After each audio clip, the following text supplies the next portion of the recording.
Đâu nữa tôm tê. Đừng đừng chứ.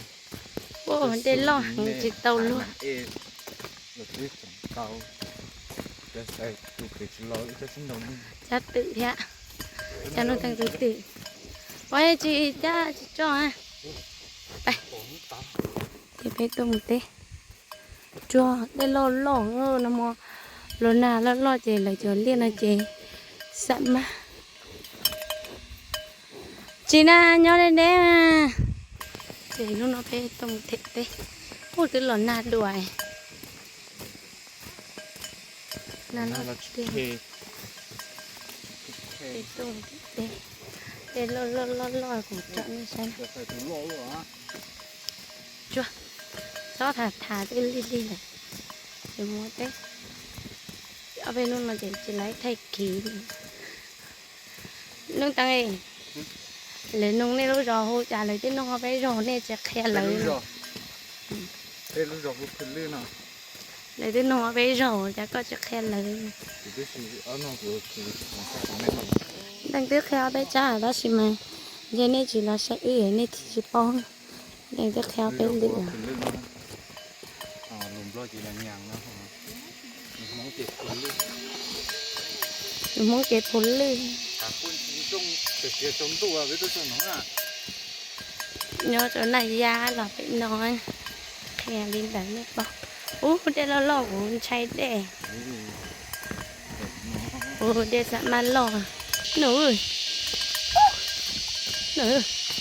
nhà nhỏ lấy con này là mới sắm ăn lo nọ giờ chỉ lon đâu con này đến chị nó chào đây có xác khô có cha nó đu đây có hiểu cha trôi nuốt teo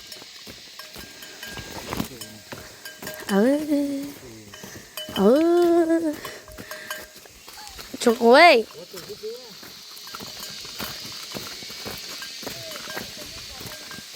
nó tôi đây nó sắm ăn lò ha tôi nhà tôi làm chơi của tao luôn liền vô chờ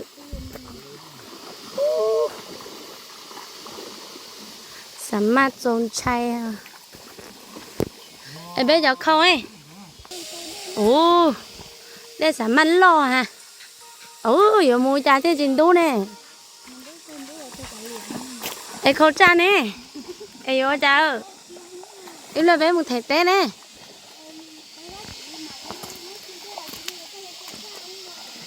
lấy khâu đó lấy gì to quá nó ta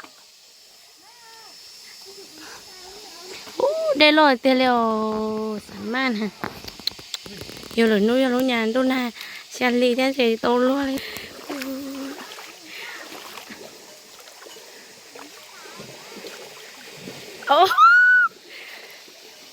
từ phao này nó là chỉ lấy để nhé nè chỉ hỏi chỗ ha nhà có mù lấy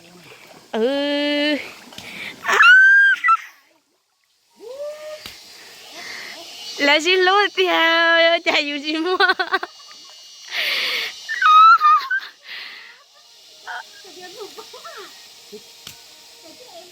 anh chơi giờ tao cho nó chỉ tao nào á đâu đây nữa to thì chơi này lỡ luôn nhà tôi nè ai ơi tôi đang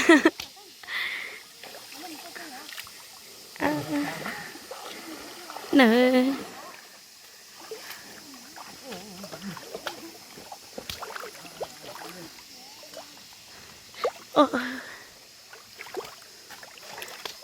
rồi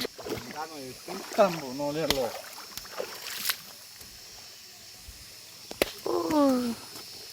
để mà lo để tiền chờ của một tí từ xuyên rồi tôi nhưng nhà tôi này để nhớ trong cái chế sao tôi luôn tôi xe lúc trên đấy đây là chỉ vàng cái rút ra là dễ siêu sao đây cho mà đã chúng đi tiền rồi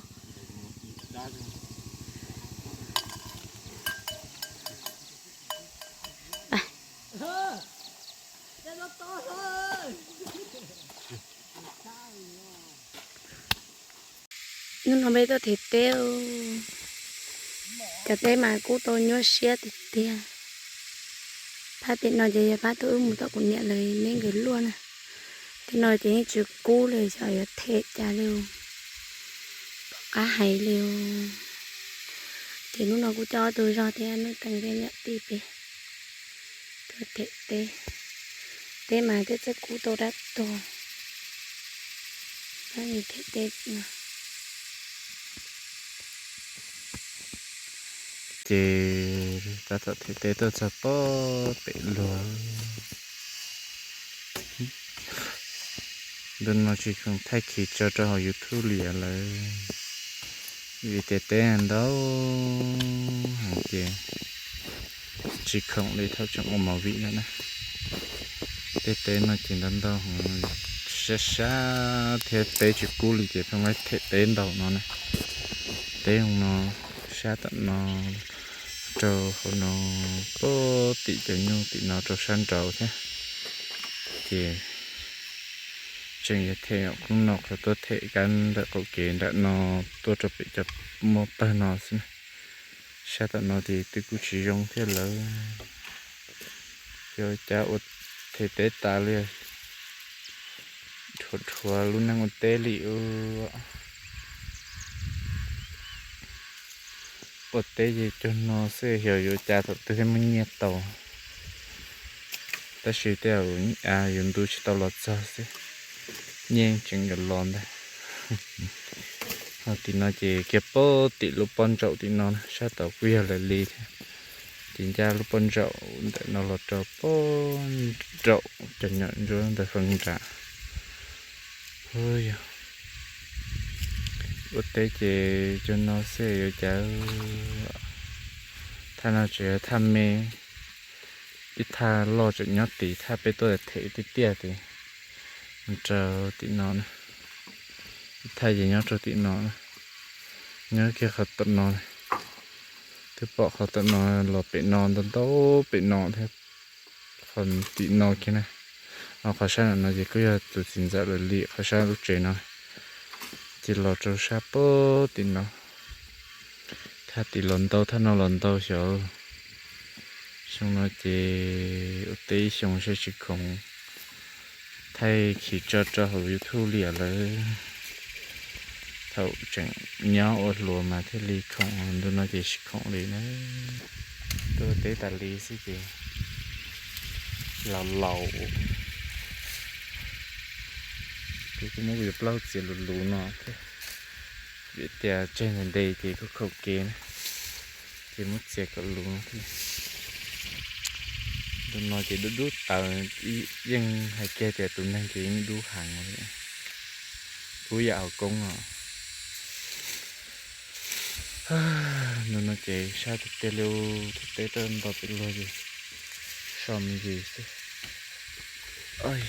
sai kia cho bốn đã tự cả tên là kì có xe khổ sư chạy ở tết cho thực tế nó tê nhớ gì thì tập bảo wow thế tao mổ vị thế dù là tê này cho comment và nó y này ạ nên cứ sau tôi cho cứ tiền cả xong ý nhà là ở lên tại chợ ý nhà họ tự share cho bé nó thế ạ đây chỉ ở mà vì ta sẽ cứ chuyện đó để chạy cho lo một cái xả đi trả lấy đến cho mà lấy hay cho nhiều tiền cái chịu nó ta sẽ chỉ bao họ là Lucia này đi trả họ là Lucia chỉ làm một cái xả nó tụi tôi xả để cái liệt chịu ta sẽ ban ngày họ là tập tên nó là gì tụi này ti thêm cái gì đấy tụi này là sẽ thải là sao gì ban ngày họ thì là ô máu vị đua là ô tràn đá nó này thì là cứ sẽ thải cứ biết sao để cái liệt chịu ô thế thôi thay tàu của chị này thì chỉ xả cho ta chỉ ban ngày phong nhà có ô chỉ cứ thế là thay mà lấy xị thế này thì khẩn đời xị sẽ để cho tàu của chị ôn gì là bao tiền này cho nếu sai vì để mỗi nhà lo ok tôi chỉ nó mà dùng mua cái sạch chơi này ยังมุกิสาใจเดียโอ้จะอุน้อยฉลนู้เฮียอยู่เซิร์ฟรู้อยู่เนี่ยเฮียอยู่จีเฮียเดี๋ยวอยู่เซิร์ฟรู้อยู่เตลอยู่ตู้เชียนะเดี๋ยวเขาน้อยจะเตี้ยเขาเกษาใช่กูจะเตี้ยอยู่จีอ้วยเดี๋ยวโอ้เรามาเลี้ยงเชียร์ลิตูเราอ้วนสิเขาน้อยจะเนี่ยเขาเกษาเดี๋ยวอ้วนแบนเดี๋ยวอ้วนเนี่ยพอลุยตู้เชียตัวมากูไข่แต่เชียอยู่อ้วนตัวเนี่ยพอจีเนี่ยพอมุกิสามุตู้เชียร์เลยเหล่าให้จี แล้วมุกเกตุชันเราจันดูอยากจีแต่เจ้าเชียร์จีอ้วนแล้วนะที่เจ้ามันที่อ้วนอีได้เนี่ยพอจีลุ้นย่าเราจะเต้นเนี่ยพอจีเนี่ยย่าได้ละอ้วนเต้นดาวเสือฮะอ้วนเจ้าหรืออยากเลยเสือฮะเดี๋ยวอ้วนดังเท่ๆเนาะจีเชียร์จีอ้วนพี่เดียว